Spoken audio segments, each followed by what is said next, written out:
I was in a client meeting when the automated alert from the county recorder's office hit my phone. Property record modification 2847 Lakeshore Drive. My lake house. The one I'd bought 4 years ago with my signing bonus from Amazon.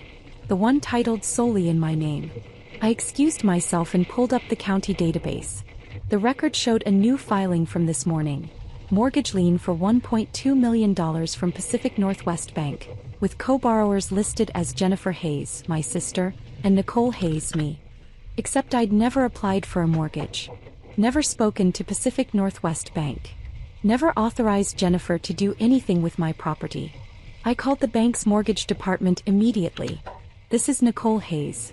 I'm showing a $1.2 million mortgage filed against my property this morning that I didn't authorize. The loan officer sounded confused. Ms. Hayes, our records show you and your sister Jennifer applied jointly 3 weeks ago. You both attended the closing this morning. I attended no closing. I'm in Seattle at my office right now. Someone used my name fraudulently.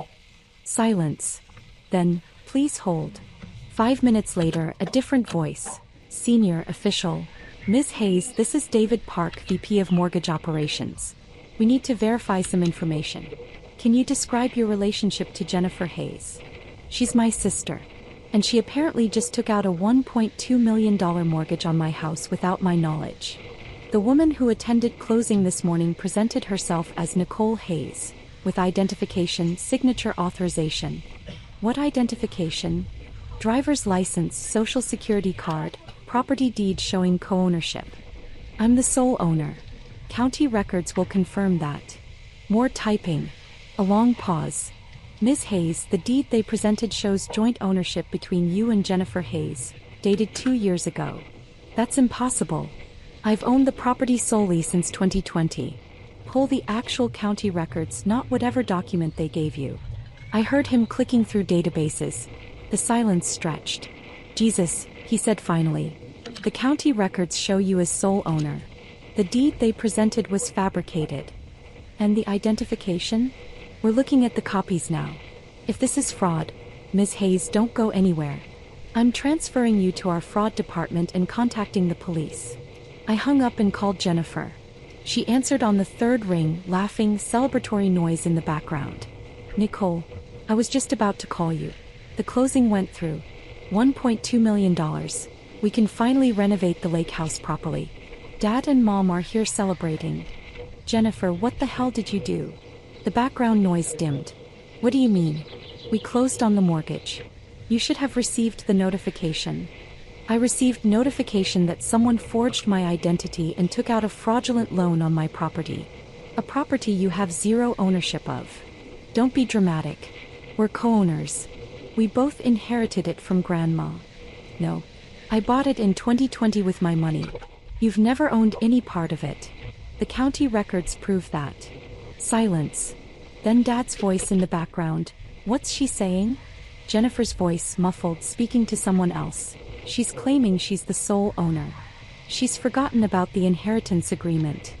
There is no inheritance agreement. I was nearly shouting now. I purchased that property for $780,000 with my Amazon signing bonus. Grandma's estate had nothing to do with it. Dad took the phone. Nicole, you're being irrational. Your sister and mother confirmed the co-ownership paperwork this morning. The bank accepted it. This is done. Dad, Jennifer committed mortgage fraud. She presented fake ownership documents to a bank and forged my identity. That's a federal crime. You're overreacting to a family property transaction. It's my property, not family property. Mine. And Jennifer just stole $1.2 million using it as collateral. I hung up and called my real estate attorney. Margaret Santos answered immediately. Nicole, I just saw the county filing. What's happening? Jennifer took out a $1.2 million mortgage on my lake house by forging ownership documents and impersonating me at the closing. She what? The bank is reviewing it now. They confirmed the deed she presented was fake. The county records show I'm sole owner, but she somehow convinced them we're co-owners. Margaret's typing was rapid. I'm looking at the filing now. This is sophisticated fraud. The forged deed, the fake ID, impersonating you at closing. Nicole, your sister is looking at federal charges. Wire fraud, bank fraud, identity theft. Good. File criminal charges. Already drafting the complaint. Don't touch anything related to that property. The bank will freeze the loan once they verify the fraud. The bank called back 23 minutes later.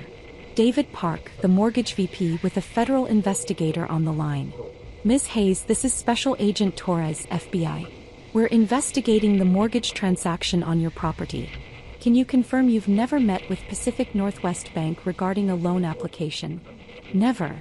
And you didn't attend a closing this morning? I've been in Seattle all day. I have building security footage, meeting calendars, witnesses. We'll need all of that. Ms. Hayes, the woman who impersonated you provided a Washington state driver's license with your name and her photo. We're treating this as aggravated identity theft. What about the money? Where did the $1.2 million go? Agent Torres's voice was grim. It was wired to multiple accounts this morning. We're tracing them now, but preliminary investigation shows the funds were distributed to pay off debts held by Jennifer Hayes and your parents. My parents. Of course. How much went to my parents? Approximately $400,000. Paid off their mortgage and 2 vehicle loans.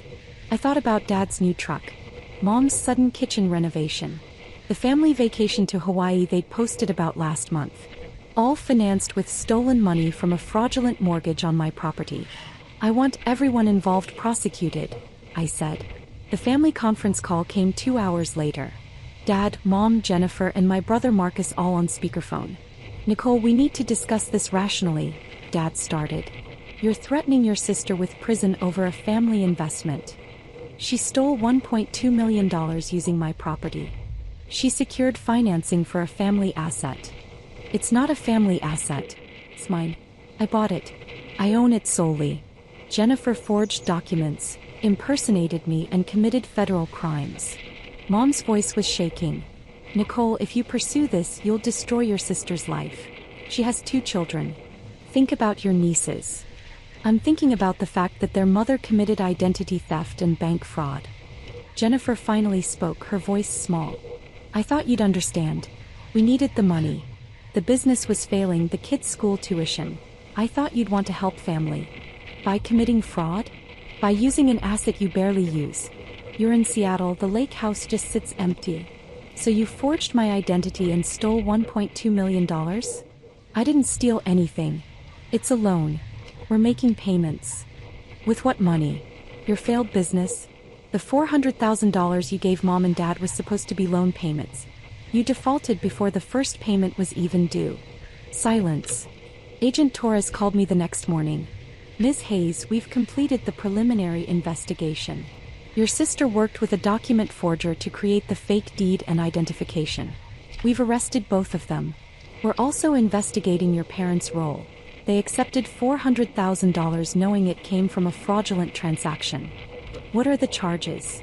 Jennifer is facing bank fraud, wire fraud, identity theft, and conspiracy. The forger is facing similar charges. Your parents may face charges for receiving stolen property if we can prove they knew the source was fraudulent. They knew. My dad was at the closing celebration. That helps our case. Miss Hayes, this is going to get ugly. Your family will pressure you to drop it. I can't drop federal charges. No, you can't. But they'll try anyway. He was right. Dad called that afternoon. Nicole, the FBI arrested your sister. She's in federal custody. Are you happy now? She committed federal crimes, Dad. She's your sister. She made a mistake. She forged my identity, presented fake ownership documents to a bank, and stole $1.2 million. That's not a mistake. That's systematic fraud. If you just work with us, we could resolve this privately.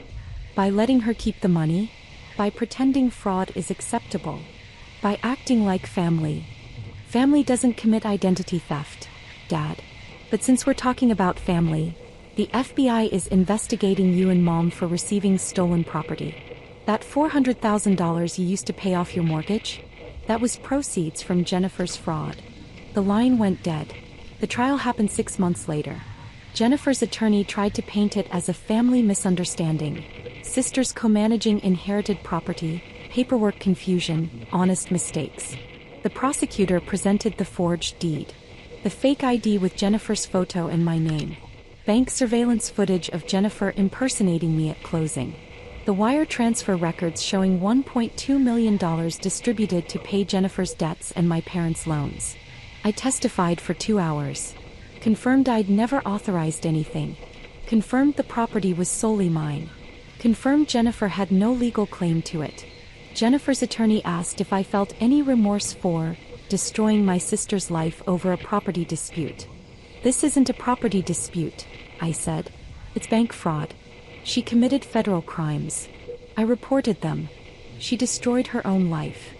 The jury deliberated for 4 hours. Guilty on all counts.